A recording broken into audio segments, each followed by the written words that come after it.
तुमच्याही फीडमध्ये animated cartoons दिसायला लागली आहेत, पण हा अचानक ट्रेंड आला कुठून आणि नेमका आहे काय हा ट्रेंड, ज्याची भुरळ मुख्यमंत्र्यांपासून ते सामान्य लोकांनाही पडली आहे.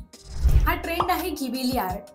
ChatGPTचं नवीन सुपर डुपर फीचर घिबिली फिल्टर आणि या फीचरचा वापर करून सोशल मीडियावर तर ॲनिमेटेड इमेजेसचा पूरच आलाय.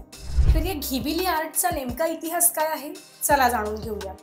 1985 मध्ये हयाओ मियाझाकी, इसाओ ताकाहाता आणि तोशियो सुझुकी यांनी स्थापन केलेला स्टुडिओ घिबिली एक प्रसिद्ध जपानी ॲनिमेशन स्टुडिओ.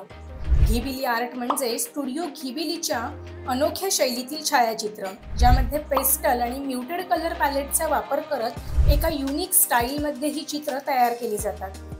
दुसऱ्या महायुद्धादरम्यान इटालियन स्काउटिंग विमानांशी संबंधित असलेला शब्द घिबिली आणि मियाझाकी यांचं विमानं आणि इटलीवर असलेलं प्रेम यामुळे त्यांनी स्टुडिओचं नाव ठेवलेलं घिबिली. जर तुमच्याकडेही ChatGPTचं प्लस, प्रो, टीम आणि निवडक सबस्क्रिप्शन असेल तर तुम्हीही स्वतःची इमेज घिबिली फिल्टर वापरून तयार करू शकता. तुम्ही हे फीचर ट्राय करून पाहिलंय का? कमेंट करून नक्की सांगा.